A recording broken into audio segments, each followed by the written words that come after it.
ત્યાં ગૌશાળા છે, અહીંયા મંદિર છે, બરાબર. એ તો બધું અહીંથી જ છે, અહીંથી જ લેતા જઈશું. ત્યાંથી જ શરૂઆત. ના ના, તમે કોઈ અહીંયાથી ના કરાય.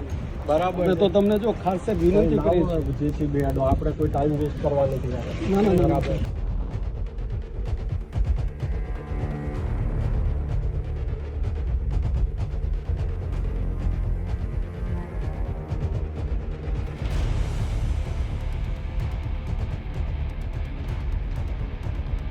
કે ભાઈ આ જે ધાર્મિક વસ્તુ છે, અમે કોઈ આતંકવાદી નથી, અહીંયા કોઈ પ્રવૃત્તિ કરતા નથી.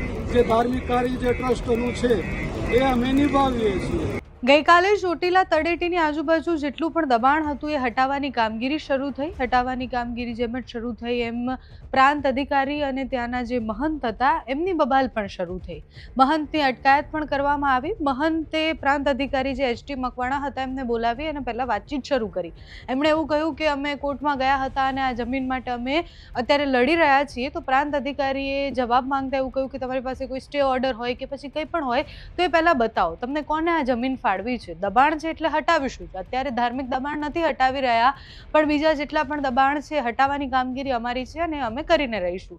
ગઈકાલે જ્યારે પ્રાંત અધિકારી ત્યાં પહોંચ્યા તો ઘણી બધી વસ્તુ એટલે જેમ જ જેસીબી ચાલુ થયા ફરવાના એમ તરત જ મહંત અને બીજા આસપાસના લોકો આવી ગયા. એમને રોકવાનો પ્રયાસ પણ કરવામાં આવ્યો, પણ પછી પુરાવા ન હતા એટલે પછી એ રોકાયું નહીં અને કામગીરી તો થઈ જ.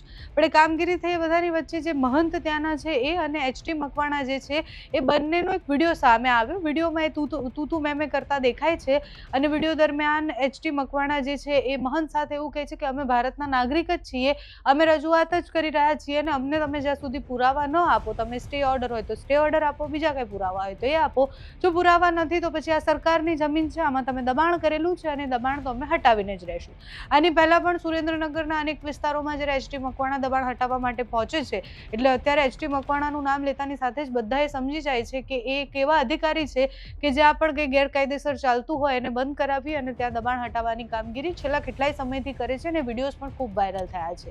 એચ.ટી. મકવાણા ગઈકાલે ચોટીલા હતા ત્યારે પણ એ તું મેમેનો વિડીયો સામે આવ્યો છે. ગઈકાલે કામગીરી પછી શું થયું, એચ.ટી. મકવાણા અને મહંતની બબાલ કઈ વાત પર થઈ તે વિસ્તારથી સાંભળો. બધું જ લઈ લઈશું. ગૌશાળા ગેરકાયદેસર લઈ લઈશું. તમે આ એક ગેરકાયદેસર હશે બધું જ લઈ લઈશું. હું તો તમે સાહેબ હજુ રિક્વેસ્ટ કરું છું કે તમે ગૌશાળાથી પાડો એટલે અમને ખ્યાલ આવે છે. કઈ ગૌશાળા? હા ત્યાં છે, ત્યાં ગૌશાળા છે, અહીંયા મંદિર છે, બરાબર. એ તો બધું અહીંથી જ છે, અહીંથી જ લેતા જઈશું.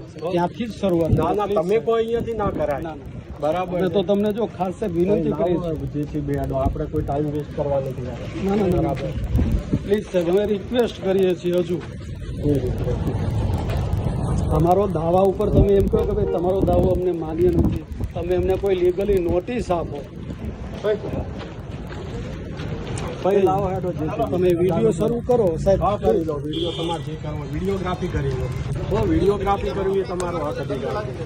ભાઈ આજરોજ અહીંયા નવગ્રહ મંદિર ચોટીલા ડુંગર તળેટીમાં કે જેની અંદર આપણે 30 વર્ષ કરતા પણ વધારે સમયથી આપણો અહીંયા ભોગવટો છે અને એ માટે આપણે સુરેન્દ્રનગર કોર્ટમાં એડવર્સ પોઝેશનનો દાવો પણ દાખલ કરેલો છે. તો એ બાબતના માનનીય શ્રી જે મકવાણા સાહેબ જે છે નાયબ કલેક્ટર સાહેબ એ વાત માનવા તૈયાર નથી. એમનું એવું કહેવાનું થાય છે કે ભાઈ અમે એ કોઈ વાતને માનવા માટે ગ્રાહ્ય નથી. તો અમારો જે કોર્ટમાં જે અધિકાર છે તો અમને કોઈ લેખિત એવી કોઈ નોટિસ પણ નથી આપતા કે ભાઈ તમારો દાવો છે તો એના આટલા માટેનો અમને સમય આપો વગેરે કોઈ વસ્તુ એ માન્ય ગણતા નથી. તો આ એકદમ અન્યાય છે અમારા માટે કે ભાઈ આ જે ધાર્મિક વસ્તુ છે, અમે કોઈ આતંકવાદી નથી, અહીંયા કોઈ પ્રવૃત્તિ કરતા નથી. જે ધાર્મિક કાર્ય જે ટ્રસ્ટનું છે એ અમે નિભાવીએ છીએ.